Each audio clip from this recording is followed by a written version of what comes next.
Assalamualaikum warahmatullahi wabarakatuh. Hai, saya Menjani Fatimah Malahayati, mahasiswa Universitas Hasanuddin yang saat ini sedang melaksanakan kegiatan KKN tematik gelombang 104 di rumah aja.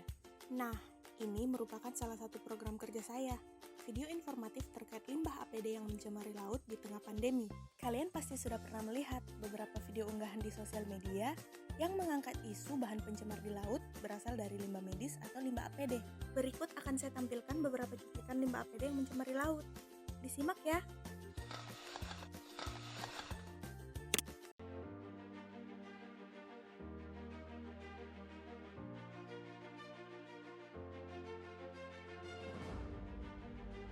Setelah melihat cuplikan video tersebut, pernahkah terlintas di pikiran kalian bagaimana sih dampak yang akan ditimbulkan dari pencemaran limbah APD terhadap ekosistem dan biota laut? Untuk info lebih lanjutnya, yuk kita sharing dengan Ibu Sinta, dosen Fakultas Ilmu Kelautan dan Perikanan Universitas Hasanuddin. Kita sudah bersama dengan Ibu Sinta. Nah, dengan meningkatnya jumlah penggunaan masker di tengah pandemi ini, pertanyaan yang saat ini muncul yaitu, apa sih dampak dari limbah APD terhadap ekosistem dan biota perairan, Bu? Oke, jadi limbah APD ini sebulan terakhir ini memang menjadi trending topik sejak video pasti Manjadi sudah lihat juga gitu ya, di dalam laut Mediterranean di bagian Perancis itu banyak limbah APD, terutama masker. Jadi sebetulnya apa sih yang kita takutkan dari limbah ini? Yang paling pertama adalah apakah dia bisa merupakan media transmisi COVID ke biota perairan dan apakah bisa kembali ke manusia. Sebelum kita masuk ke situ, limbah APD ini kita tahu bahwa dari semua limbah APD yang terbuang, terutama masker, sarung tangan sama botol hand sanitizer itu terbuat dari polimer plastik.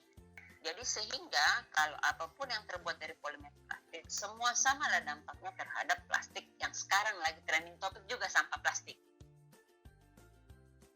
Sebelum kita masuk ke situ, kita harus tahu dulu bahwa hewan-hewan di perairan itu apa saja sih? Non-mamalia ada ikan, invertebrata, crustacea, molluska, echinoderm, dan lain-lain sebagainya.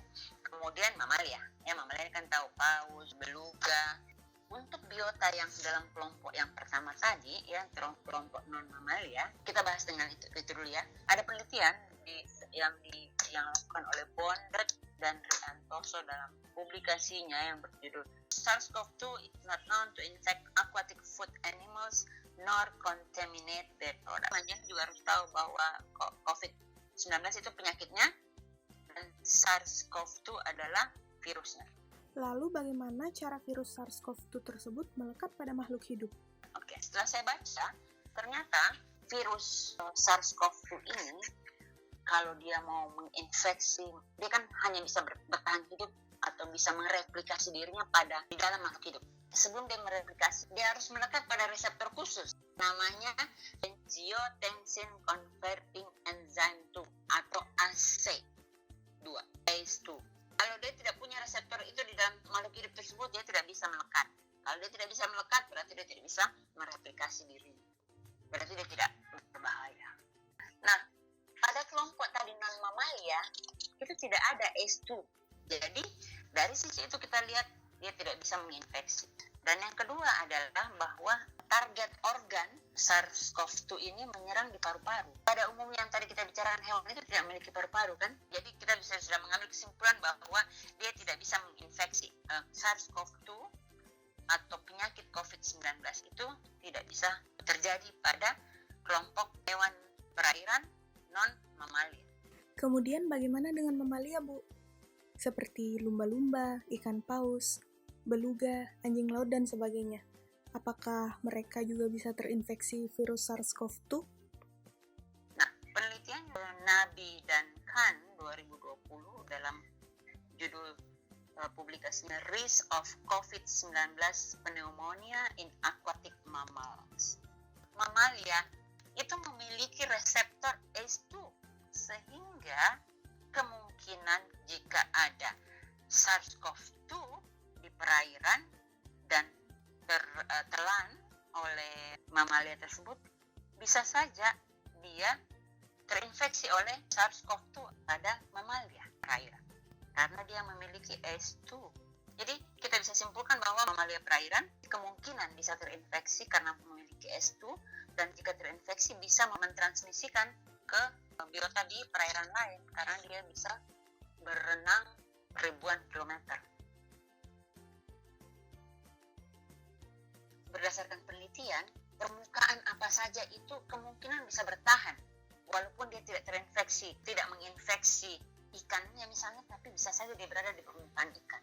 Jadi kalau dia bertahan di situ kemudian kita sentuh pada saat itu, bisa saja kita ada di tangan kita manusia, kemudian kita menyentuh muka kita, mulut kita, mata kita, hidung kita, bisa saja masuk ke dalam tubuh kita. Walaupun belum ada penelitian atau data yang menunjukkan bahwa berapa lama virus ini bisa bertahan, kalaupun dia bisa bertahan di permukaan seafood, permukaan hewan air. Karena ada penelitian yang mengatakan dia bisa bertahan, virus penyebab COVID ini bisa bertahan pada permukaan, berarti di situ harus hati-hati. Berarti handling pada saat penjualan, pada saat pembersihan, pada saat ditangkap, kemudian dibersihkan, kemudian ditaruh di pasar, itu semua harus mengikuti protap yang benar, supaya tidak ada yang melengket di permukaan seafood tersebut sebelum terjual. Nah, kemudian satu lagi yang juga menggembirakan adalah bahwa menurut FAO, produk perikanan misalnya pun dia terkontaminasi pada saat proses produksi dan jual beli ya di pasar. Tapi kalau dimasak dengan suhu di atas 70 derajat akan mematikan virus tersebut. Jadi aman. Nah, itu tadi penjelasan dari Ibu Sinta tentang dampak limbah APD terhadap biota di perairan terkait virus SARS-CoV-2. Untuk mengetahui dampak lain dari limbah APD terhadap biota di perairan, silahkan menyimak video selanjutnya.